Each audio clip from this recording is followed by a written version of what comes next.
you were also a kid, right? Yeah. Okay, fair bit. Facts. Pastor Roshan was my first ever pastor, first ever youth pastor, first ever friend at APC. I've never forgotten that moment. I don't think I'll ever will. Yeah. What do you do? What do you do with the glory?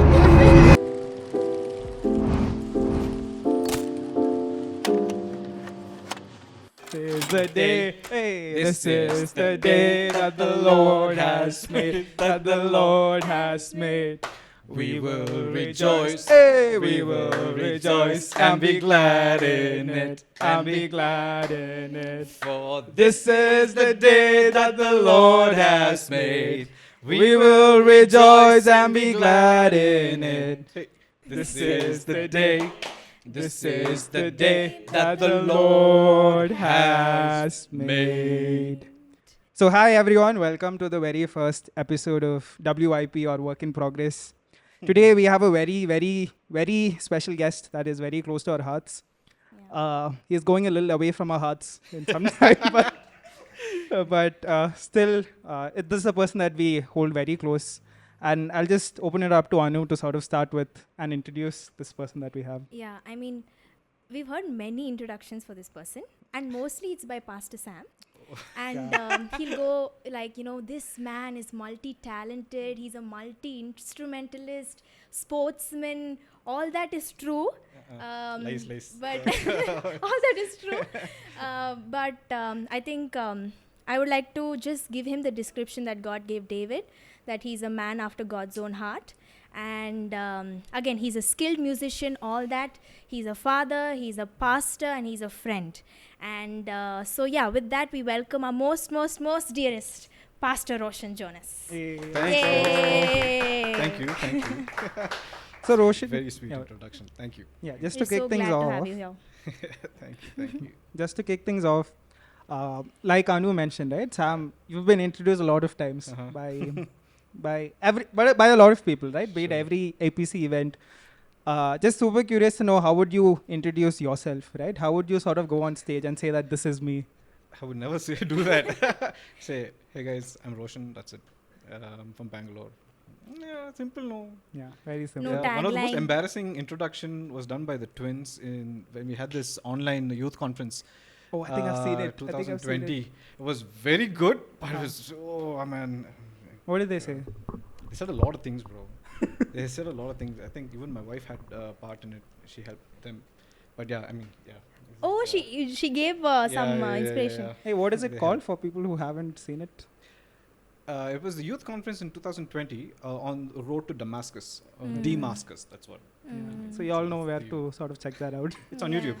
It's Yeah. on YouTube. Yeah. Awesome. Thanks. Yeah. I think, again, thanks, Roshan, for being here, My right? pleasure. And I think everyone knows about you as a worship pastor, you as a youth pastor, right? But you were also a kid, right? You also, I mean, Yeah.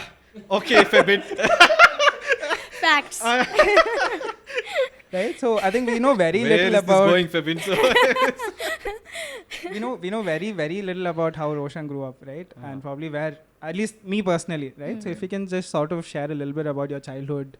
I also know that you're a pastor's kid, right? So growing up as a PK. No, I was not. But it's okay. Is that a pastor? Okay, my bad. Sorry. Very bad research. Apologies. Maybe much later. Okay. Yeah. No, so I'm a. But I'm sorry, I'm a guys. localite, as in I'm from Bangalore, raised in Bangalore all my life.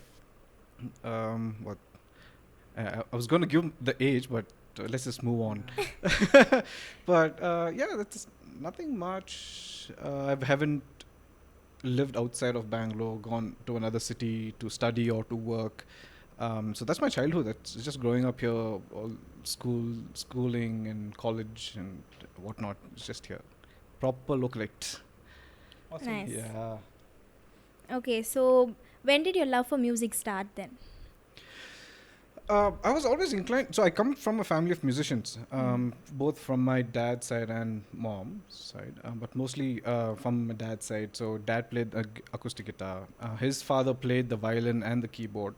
My uncle played the drums, Oh, wow. and so it's a little bit in the genes, and so I Little remember, bit. I was like something about the sound, especially drums. I remember going and standing in the front just to watch my uncle play, and then it's always stayed with me. So So I think speaking about music, right, Roshan, super Yeah. curious. How many instruments do you play? And why I ask is because at every event that I attend to, you probably whip out a new instrument and Yeah. start playing it. once a drummer, forever a drummer. Ah. I keep saying that Ah. always. Drummer So, supremacy. Yeah. I mean, it's my first love and types. So I've played the drums for the longest time, and there was an acoustic guitar, as I mentioned. Dad was he played the classical guitar, and so there was a guitar at home. I would come back home from church and imitate what the musicians at church are doing, and that's how I picked up acoustic guitar at home. And Oh, you never had like proper classes. no, for a lot of reasons. One is definitely parents couldn't afford, Yeah. and I mean, that's definitely one of the reasons. But when I did my degree in music, I wanted to learn an instrument formally, like Right. and so I chose the piano as my major instrument. And so a little bit of it's also my least favorite instrument. Piano's Yeah, your least favorite. I don't enjoy playing keyboard We at all. always No, see you no, on no. the keys. Yes, because there's a need. And so, Wow. yeah, but I don't enjoy playing keyboard at all. But yeah, You and play the then- drums, you play the acoustic, yeah, play the just- I keyboard. Just manage keyboard and you play the bass. if you can play the acoustic guitar, you can play, and, Yeah, especially if you play the drums. I mean, you get that Right. groove. You can Mhm. groove, and so if you know the notes, so it's kind of easy. I can't slap. I can't play like Sahil and all. sorts of Eddie mentioned that his telly was Yeah. actually he got it from you. stuff. Yeah. So was there a electric guitar Roshan era? I love sound. Like so, electric guitar is also. It's I think my second favorite instrument after drums. Drums. Maybe it's because it's. I think any kid you see, any child, they always start off with like the drum Yeah. thing, Yeah. air drums, this is called, and then air guitar. And it's like some kind of sense of freedom is just letting it rip, kind of thing. And so, Some of us never got past that stage. But well, it's beautiful stage, and yeah. Funnily so, enough, I think drums is the instrument that I've seen you play the least. yeah. You're always either leading worship, playing keys. Yeah, Wow, dude. at APC, yes. That's again. I mean, I started off playing drums also at APC, but then Right. there was a need to lead worship, and we needed keyboardists, and so just serve wherever there was need. So. Wow. Do you see Ethan also picking up the drums or? Ethan loves to play the fool. Yeah, but there was a season where we were shooting the song called Fresh Fire and all of that, and so I had bass guitar at home, and he was very inclined towards bass. Oh, He loved bass, yeah, and I hope he picks up bass. One of the boys picks up bass Bass. guitar, and not drums. It's easy to maintain. No Family noise. band soon, huh? So, Nice. Very nice. yeah. Sorry, you were saying. I think family band Yeah. very soon. Mini boy band. Yeah, man. Lovely. So we've talked about your music incline part of it, but how did your journey with Jesus start? How did you meet Jesus? That's a beautiful question. Okay, so I was born and raised in a Christian family, a Pentecostal family also. And so I was always surrounded with the sound of prayer and worship. And I mean, some of my uncles are pastors and all of that, but I'm not a pastor's kid. They are- Sorry, Roshan. That's okay. Let's move on. So there was always this sound of worship and prayer at home, from Bible studies and etc. and whatnot. And so I know what the Bible kind of was, what Psalms was. I didn't go beyond Psalms at that one point, but it was. I mean, I've had so many divine encounters that I cherish, which I probably will share eventually, but. At this one moment of I think I was in 6th standard, half pants, having my breakfast, getting ready to go to school, and there was a Christian television back then called Miracle Network or TBN, I forget, and so there was this Christian program that was coming, and then there was this worship leader who wrote the song called "You Deserve the Glory," Right. but he was singing the song called "Sound of Heaven," which is it just goes. I'm not going to sing it, but then it's called "Sound of Heaven." You can, We'll look YouTube it it. up. Yeah, Yeah. yeah. And so I remember having my breakfast and just looking at this song that has his leading worship, and I something tangible changed in the room. The atmosphere changed, and I didn't know what it was, but How old were you? I was in sixth standard. I think I don't know what 11 or something maybe. I don't know what was happening. I did not understand. You're not now worshipping or anything. It's just No. going on in the yes, background. going and everything. Like, the atmosphere was changing in the room, and I could sense my it's very weird. Okay, I could sense my spirit man kind of bowing down in worship, and I know that there was something holy. I have the words now to describe that it was a holy Right. moment. I did not know that it was a holy moment, but I just felt something so awesome and so wonderful, and that kind of put me on a journey, and I think he decided to encounter me with his holiness, and so that's been like my Hmm. like the thing in Your many different ways. theme. Yeah. It's his holiness that's always stood out, and so that was the beginning of my introduction, so to speak, to the wonder of who this Jesus is. Oh wow. Yeah, No, that's such a beautiful story, yeah. and it I've just never forgotten that moment. I don't think I ever will. right. Yeah. So what did you do after that? You just went to school. Yeah, and I. Yeah. What do you do? What do you do with the glory? And I don't know. I'm sure I went to school. Yeah, but that moment, as I said, it's always stayed with me. And so it's so fresh. Everything is so yeah. So your first encounter with Jesus was your encounter with Jesus through worship. Through worship, yes. Wow, Through that's worship. amazing. Yeah. Any other encounters The- that stand in your heart today? So many. And one of my favorite encounters, and there's so many encounters that I cherish, and I don't share a lot unless it's in closed. Yeah. Accomplished. It's Mission accomplished. no, it's because I think there's some encounters that you just Yeah. want to keep it Keep and you it, just yeah. cherish it. But there's one moment where I was leading worship on the keyboard.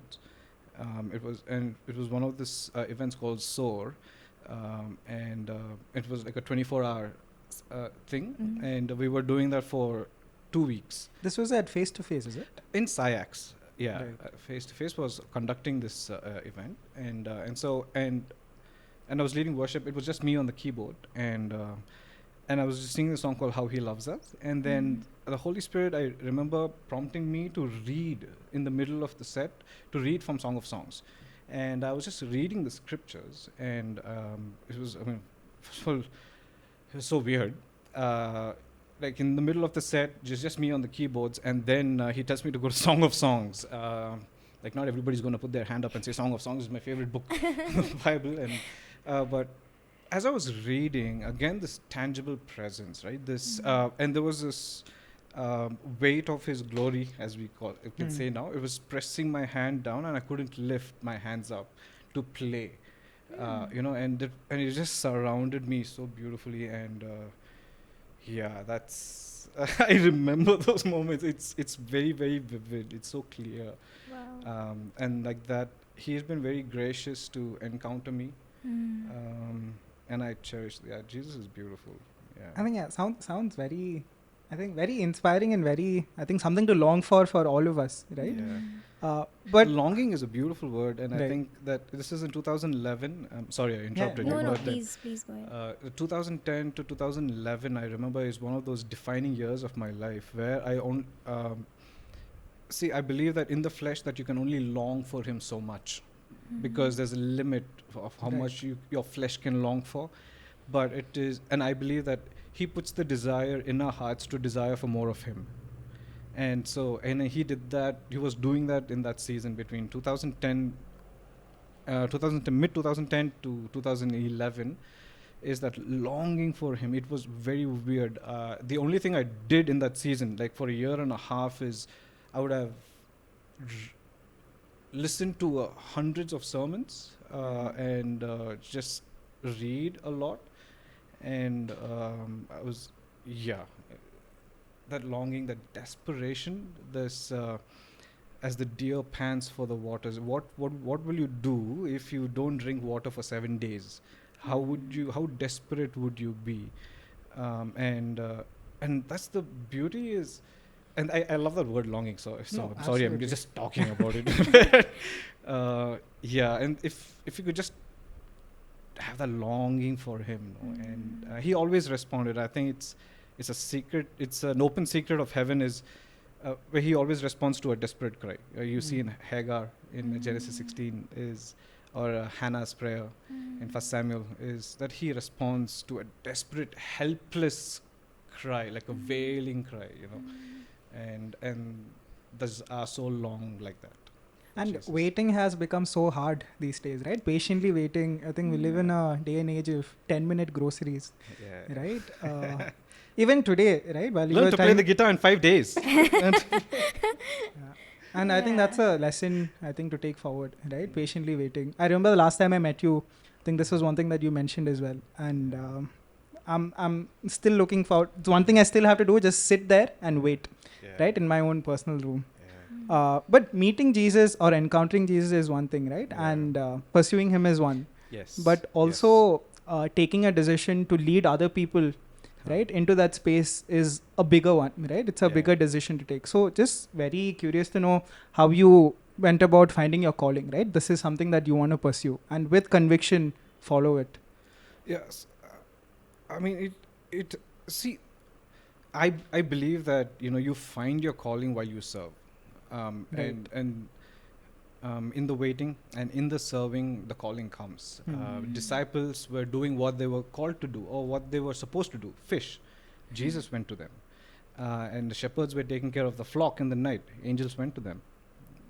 Go. And so I believe that if you can just serve, and wherever, whenever, however, in whatever capacity, in church or any ministry that's connected with the church and whatnot, find ways to serve, and that's how I discovered my calling.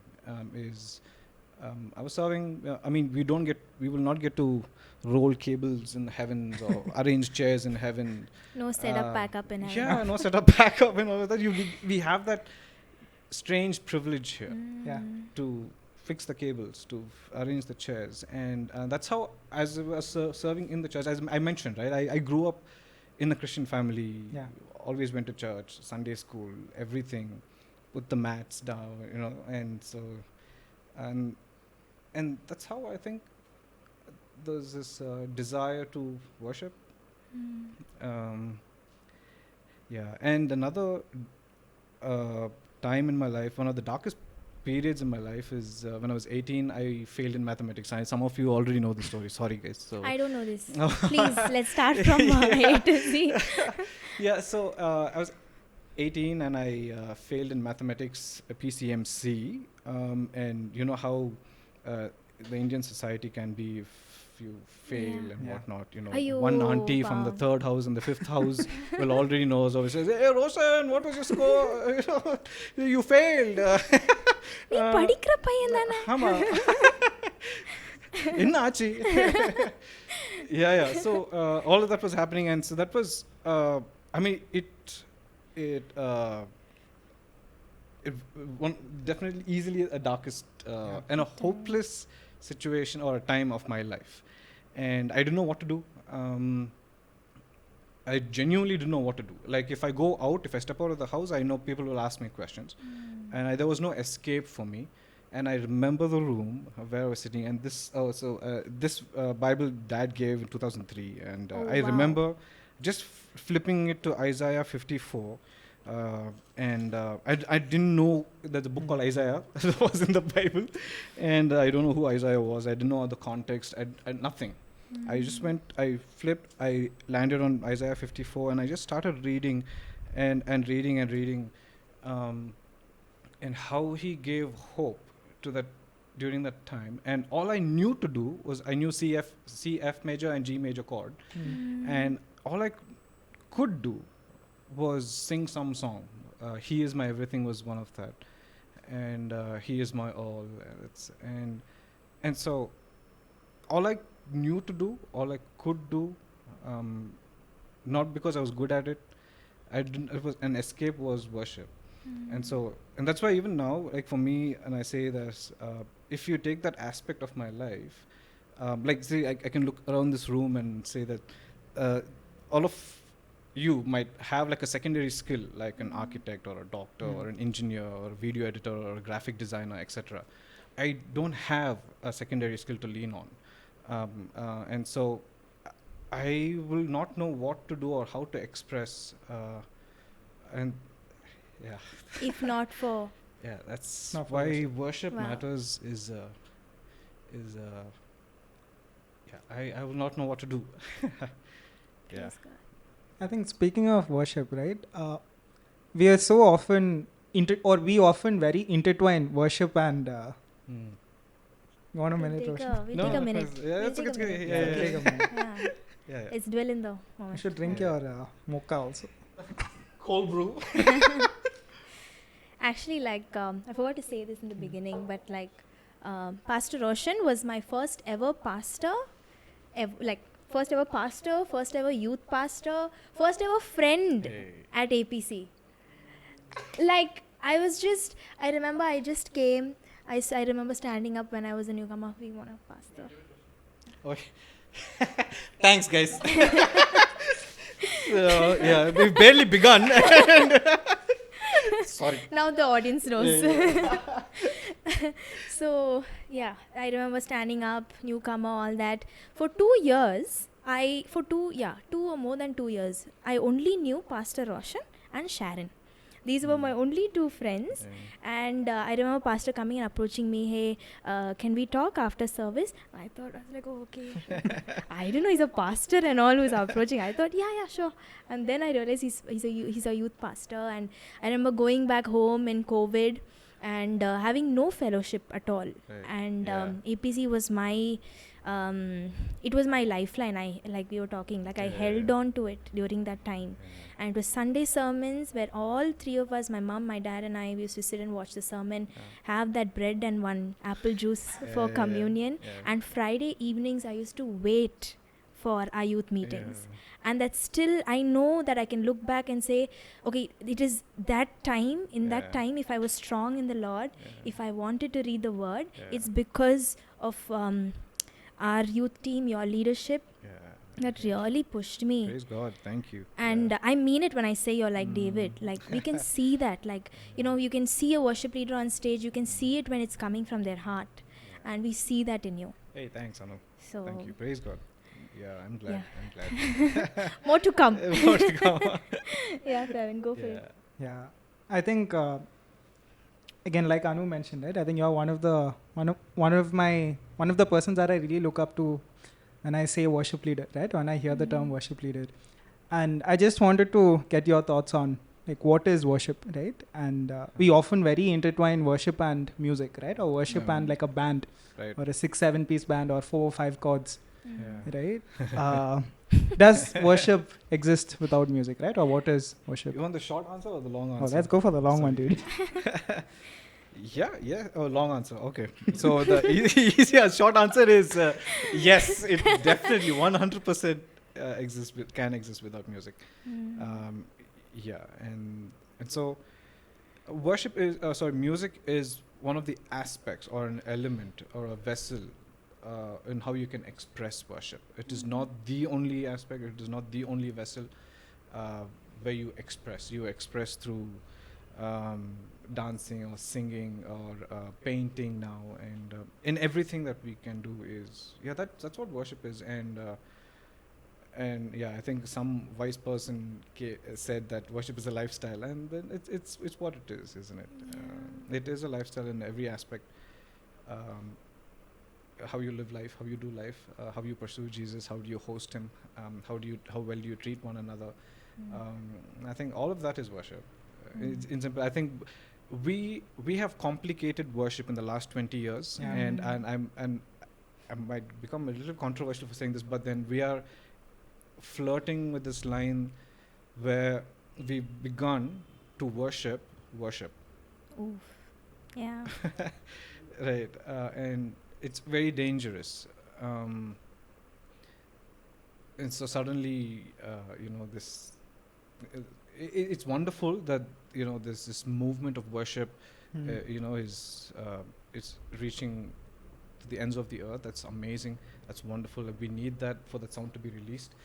But like I said, we are flirting with that line where we are beginning to worship itself, if that Right. makes sense. No, absolutely, 100%. I think it's also because it's a lot more to do about the emotions, the environment, and how you feel in that moment, Yeah. rather than kind of giving God the glory. Is this pleasing God's heart? Yeah. Do you think it has something to do with Yeah, that? see, Hebrews 13:15, it says, through Jesus Christ. Mm. If your worship is not going through Jesus Christ, it's not worship. It's as simple as that. Through Jesus Christ, offer up sacrifices of praise. And so if in anything that we do, doesn't matter what, in anything that we do, without Jesus, it will only be an event. Mm. And it will not last long. It won't even reach heaven's it's door. Yeah. It's not going to last long because we are going to try and do everything in our capacity. If you're going to try and sustain an event in our capacity, we can only do so much. And you can impress people for so long only. But people can smell if you're authentic or not from a Yeah. mile away. And in this day and age, young people, young and old, are longing for authentic, news or a message about Jesus. And if they can smell it, if they can taste it, they'll come. Yeah. And so, yeah. No, it's something very beautiful that you mentioned, that worship is a lifestyle, right? I've been watching this series called Chosen, right? Yeah. And it just hit me while sort of preparing for this podcast that, hey, they didn't have like a, worship session, right? They didn't have a Yeah. band where people used to come and sing Yeah. praises Jesus, right? It was a lifestyle. And Yeah. when you see the way they live their lives, Yeah. right? It's so, like you mentioned, right? Worship is embedded into their lives, Yeah. right? And you can see it by the way they lead their lives, the way they behave around other people, etc. Yeah. And just wanted to pick your thoughts on, like, in today's day and age, right, where we're constantly busy, right, especially in Bangalore, going to work, coming back, weekends are busy with church, Spending yeah, half the time in traffic. spending half the time in traffic. Yeah. Like, how do you live a lifestyle of worship, right, in today's day and age? Very good question. So over the years, at least from my experience, what I've observed, what I've learned, is very three simple factors. I believe, and if there's two words that I would use to define worship, is absolute surrender. And so how we can live a lifestyle of worship, again, this you'll find a lot if you Google, Right. because there's again a lot of materials on worship. That's again wonderful. But so there's one, is be kind to one another. Again, Hebrews 13:15, it says, through Jesus Christ offer sacrifices of praise and do not forget to do good. The word there for good is being kind to one another. And then again, I think you read that in Psalm 37 also, where it says, in the first 7 verses, verse after verse, you will find it saying, do not fret, or do not be afraid, do not be afraid, do not be afraid, and do good. Or in other words, be kind. So I think there's something beautiful about being kind to one another. And I think that's... especially if you don't have to be kind and yet you be kind. The other person, when they receive it, why is this person doing it? It's challenging, isn't it? And also that's why the previous statement makes sense. It's a sacrifice, right? It's that means it's going to cost you something. It has to cost you something. David says, I'm not going to give God something that's not going to cost me, right? And so that's what it is, right? And the other one is, what was it? Is royal generosity, or generosity in general, right? Being kind, generosity. This is just one story. If can I share? Yeah, of course. The story about Alexander the Great. I'm not sure if you know this story, where Alexander and his minister was coming out of the palace, whatever, or the court, and there was this beggar begging for alms, and then Alexander gave him a bunch of gold coins, and his minister asked him, so copper coins would suffice the beggar's needs. Why gold? And then the story says Alexander responded in a royal fashion. It says copper coins would suffice beggar's needs, but gold coins shows who Alexander is. And and so he knew that he was royal, and his giving displayed his royal generosity. And that's who our Father is, isn't it? Like he gave his life away. And so be kind, and have this, be generous with not just money, not financially. I think that's one of the things that comes immediately to our minds, is when you think of generosity, it's not just that, it's time. It's one of the most expensive things, Absolutely. Yeah, and absolute surrender. Absolute surrender, what does it sound like is so in Exodus chapter 40, it's the last chapter of the book of Exodus. There's this line that's repeated at least 7 times, depending on the version that you're using. For 7 or 8 times it says, Moses did as the Lord commanded. Moses did as the Lord commanded. Moses did as the Lord commanded. And then the glory of the Lord came down, and even Moses could not enter the temple. And he did it's everything out of obedience. That's what absolute surrender is. Nothing but obedience. Is saying, "Let your will be done." And there's no greater example than Jesus, right? Jesus being the Son of God. And if you read the Gospel of John, time and time again, Jesus, who is the second head of the Trinity, he says, what I teach is not my own teaching. Okay, I speak not my own words, and I don't do things of my own will. Everything I do, and I mean, if Jesus lived a life of absolute surrender, how much more should we? Wow. I think this 3 simple is helped me in some way. I'm still work in progress, but I think it's being kind, royal generosity, and absolute surrender. Yeah, that's Thanks for for me sharing. is lifestyle of worship. Yeah. Wow. I've never looked at worship like that. That's crazy. And even God says that, like, do you think I desire the sacrifices of goats rather than obedience? Yeah. To heed is more than the fat of rams. Yeah.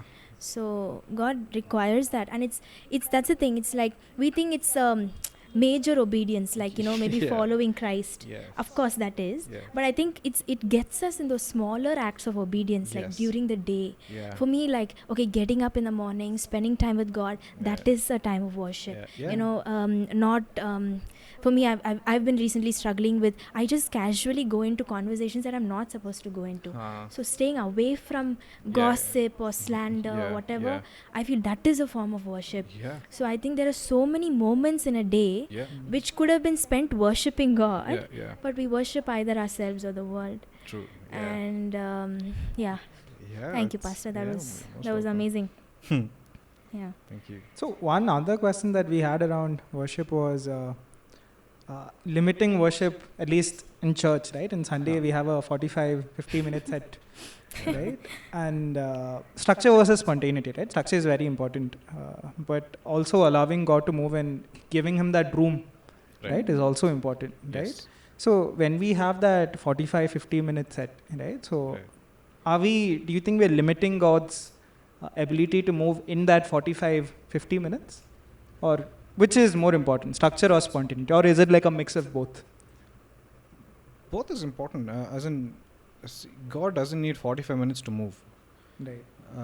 He can move in seconds, like milliseconds. So he lives outside of time, and and I think it's a very cultural thing for depending on which church where you worship. For example, some churches might have a 20 minutes time of worship, and some churches 15 minutes, 30 minutes, 45 minutes, whatever it is. And I think as part of the team, what is important for us is to honor the time that is set by the church. You do what you have to do. Like you lead worship like it's the last time that you're going to lead worship or worship. Is that And, is that how you lead worship every time? Yeah. See, leading worship in a church is one of the most highest privileges that I've been honored to have for a long time. It's because you're leading His people, His flock, to His presence.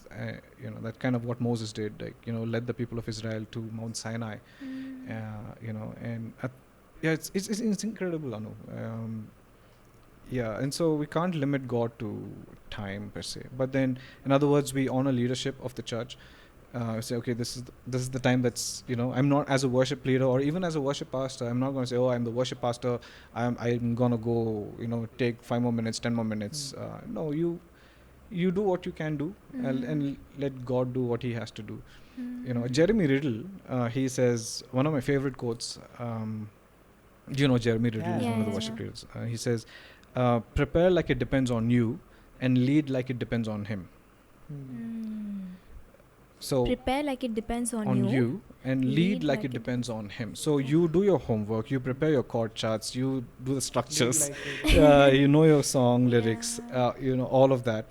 So you are prepared, and also skill wise, keep working on your skill as a musician, etc. Because in the structure, when the Holy Spirit comes and He wants to go in another direction, He is not limited now by your skill.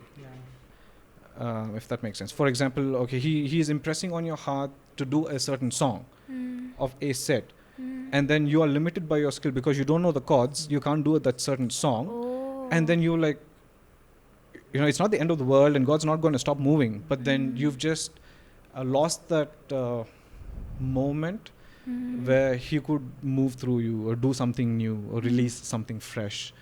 But do you think even without the skill, God can use, like, let's say Gideon or we are all Moses skilled, no.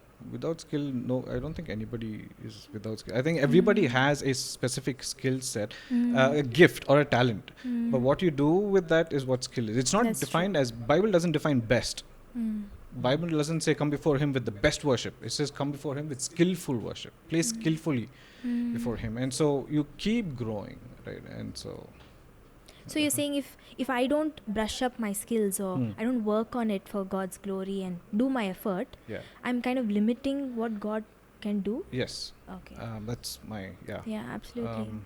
I mean, we don't hide the talents. We go and multiply it. Yes, you work on the skill, isn't it? David was skillful. It was his skill that allowed him to stand before the kings. And again, the skill that you carry or the talent or the gift that you have is not for you. It's for people around you. David was gifted. It was not for him. It was to help Saul. Yeah. Right, and then give us this endless, this rich heritage of Psalms and whatnot. Yeah, actually, I was going to say that before we get in the next question. Actually, I was just thinking about David, and I think your favorite. Let me guess. Your favorite book is the Psalms. Psalms, yes. Yes. Is it Psalm 119 your favorite? Yes. Have we redeemed I think ourselves I've spoken from a lot about it. Yeah. Have we redeemed ourselves from the PK comment? I hope we have. 100%. Yeah. Okay. I should not have brought it up, but okay. So I was kind of making a parallel between David and worship in the Bible, and I realized that David was anointed to be king by Samuel, and of course there's a 17 hour wait period. I mean, year wait period. Yeah.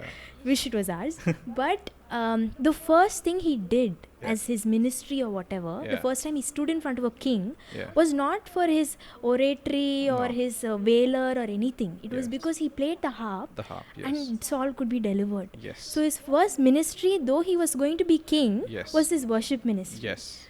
And that just blew my mind. Worship and healing and deliverance. Exactly. And worship is so powerful. Yes. Like, thank you for saying that.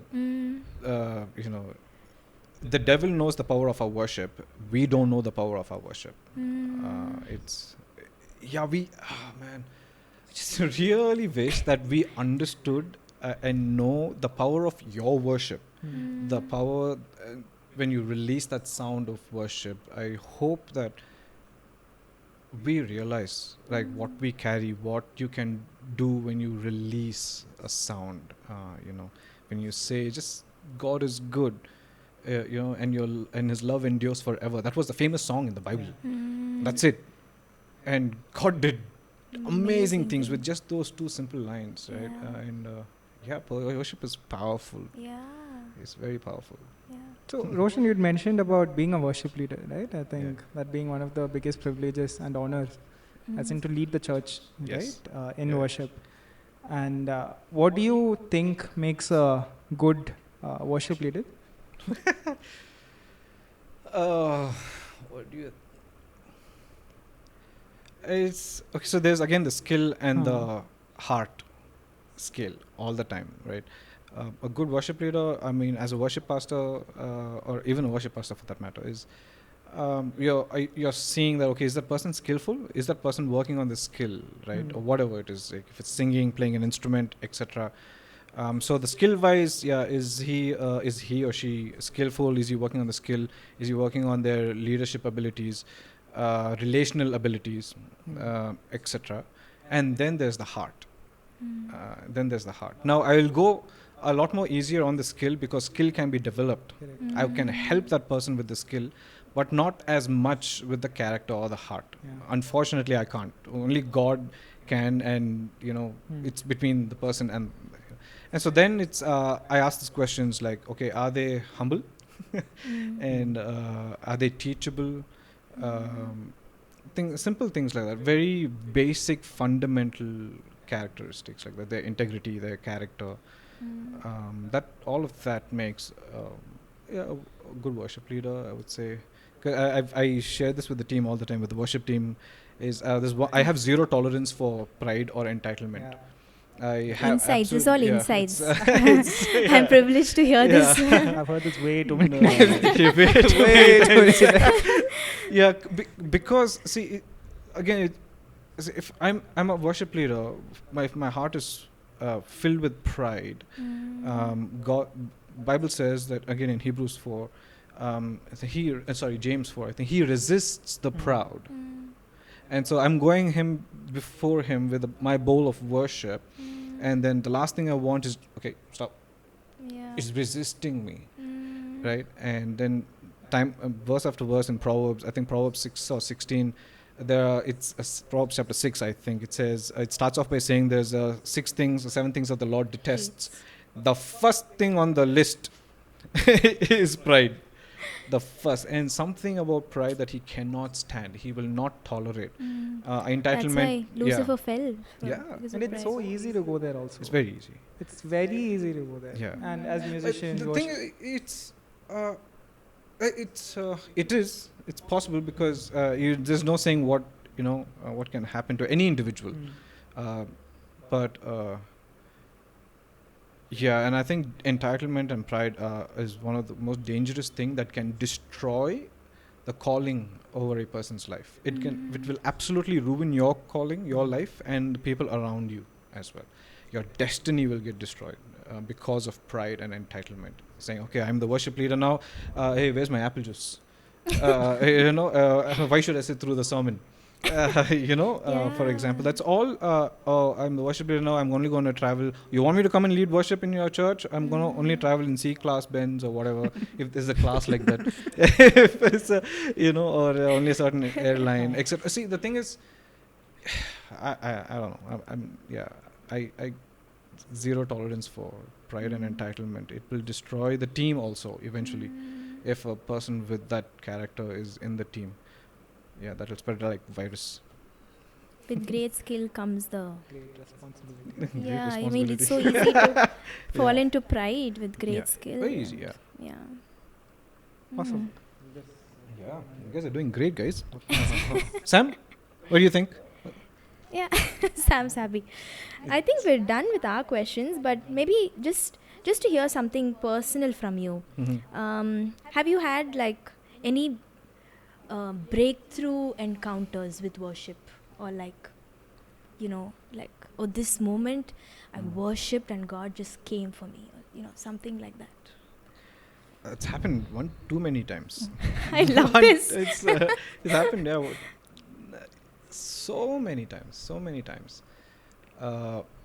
See, in worship, what we need to understand, or what I have learned, I'm not going to say we need to understand, but what I have learned, and I'm sure all of us can kind of relate to that, is when you worship Him or when you praise Him, the situations around you might not necessarily change, but the way you look at the situation will change. Your perspective will change.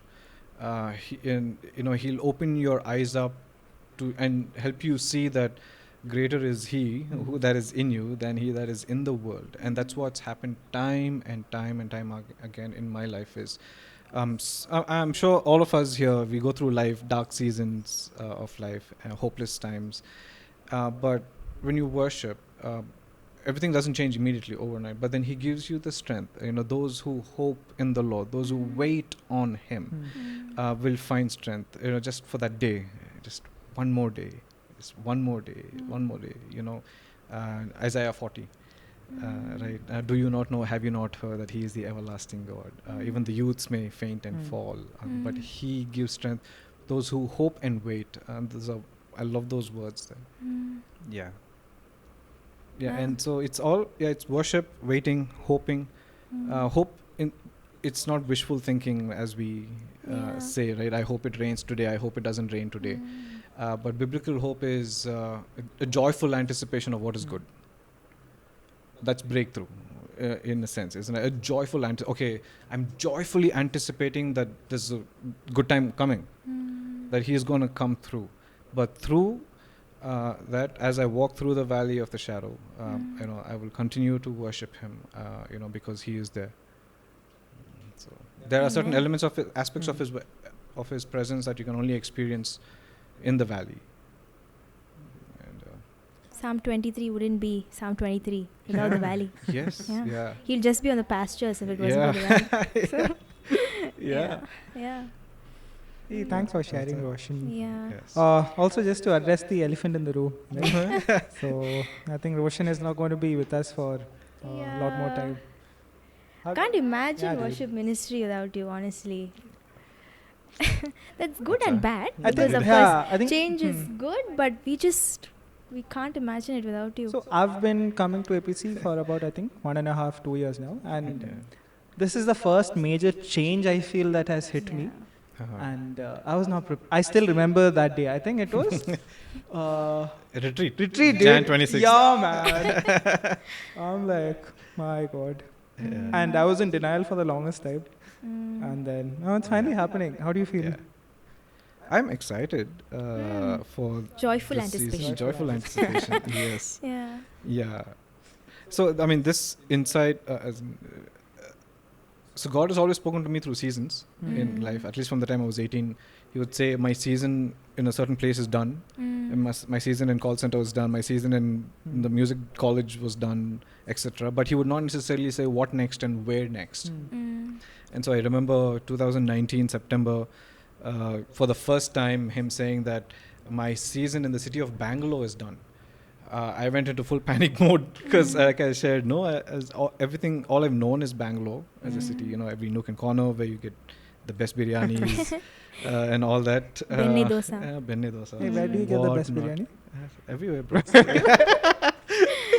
Yeah. So Anu has a beef with that, by the way. She thinks Which one? Hyderabad biryani is better. Yeah, Is- I think no other biryani is biryani except Hyderabad. So this might go on for another hour if we start talking about biryanis, but we'll discuss about that. Yeah. Yeah. So and so since then, September 2019, I think it's been like a waiting game for God to say what next. Because I had so many questions. It had only been a year since I joined APC as youth pastor, and I was like having these questions, Lord, it's only been a year since I've joined APC. Won't it hurt the church? Won't it hurt the young people? I'm just getting to know them. They're getting to know me. All these obvious questions like He doesn't know. Right. Like, yeah, Roshan, I placed you there. And but what He taught me in the last 6 years at least is, just because I said that your season here is done, I didn't ask you to stop serving. I didn't ask you to stop being faithful. I didn't ask you to stop trusting me and stop being grateful. So He some of asked the you to wait on him. yeah, Yeah. it's very challenging, but also the lessons that I have learned in the last 6 years, the things that he has taught me, is something that I will carry for the rest of my life. And so, yeah, and that's how this move to Horizon in Shout Calgary out to came them. about. Yeah, I'm also still waiting on my visa, by the way. So Oh, okay. Prayer point noted. yeah, Yeah. Where is it in Canada, by the way?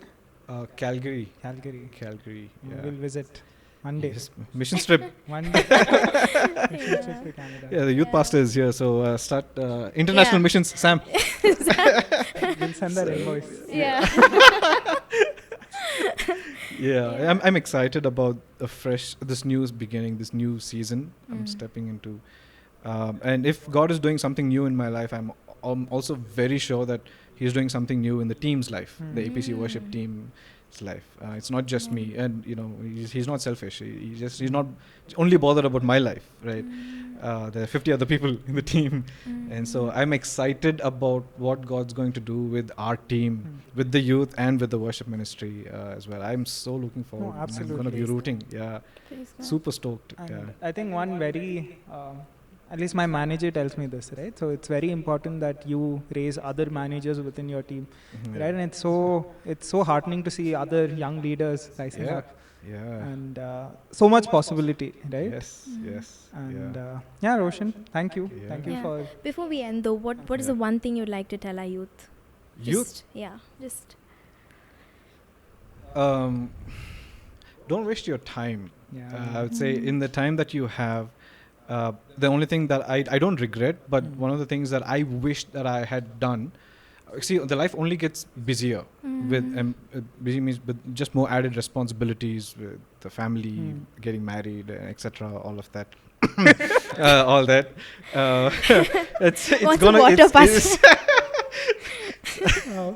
it's gonna come by very fast. And so one of the things that I wish I had done is, see, I believe when you're young, no, there's extra grace that God gives and capacity to fast more, to spend time in His Word more, pray more, Serve worship more. more, serve more, and just long for Him, because there are a lot of things in this world that wants your attention, that's fighting for your attention. There's a war for your attention. Who's going to get your eyes, kind of thing, and that in this day and age, can you stop and say, I have eyes for only you? And so I'm gonna give my all to you, the best days of my life for you, with all my heart, all my energy, with my strength. I'm going to go after you. Relentlessly, like furiously, ferociously. I'm going to be desperate for you. I'm going to long after you, because I want you, not because you can do something for me. All of that is great, like, He will do it, but just go after Jesus for who He is. And Bible says that He is the wonder of wonders. He's beautiful. He's the fairest of 10,000, and you are not going to find anyone more beautiful than Jesus. So all your affection, give it to Him. All your devotion, give it to Him. Because He is worthy. That's it. Yeah. What an ending. worthy. Amen. Yeah. Amen. Look at that. That was Yeah. like amazing. Yeah. Power packed. Great. Thank you. Yeah. Thank you. Thanks, So, guys. Key takeaways: Mhm. worship is a lifestyle. Yeah. Yeah. 3 amazing things we learned: absolute surrender, Yeah. royal generosity, Yeah. Being kind. and being kind. Yeah. Dude, we should make a T-shirt, dude. Oh yes. We should make it. That's going on a Yeah. T-shirt. Yeah. Yeah. Yeah. But thank you for having me. Thank you, Sam, and everybody who's here for having me. I just Thank feel you. so incredibly honored, just to know that this is going to be the first episode also, and so No pressure. no pressure. But thank you. For honoring me. I feel incredibly honored by your kind words and everything. It's just the posture. I love you guys, and We love and you I too, Roshan. Love you. Yeah, I love you so much. Yeah. And I mean it when I say that I'm so looking forward to see what God's going to do in our young people's life, in and through our young Yeah. people's lives, and it's going to be crazy. You know, Amen. I strongly believe that God's going to use our youth to change the city of Bangalore, to Amen. Amen to bring that. the revival down here. Yeah, and I'm going to be rooting for you guys. You know, so Amen. thank Praise you, thank God. you for honoring me. Thank you, Pastor Roshan. Thank you so much for coming. And we're going to mighty miss you. Yeah. So, folks, that's the end of episode 1. Yeah. Stay tuned for more. Bye. Bye.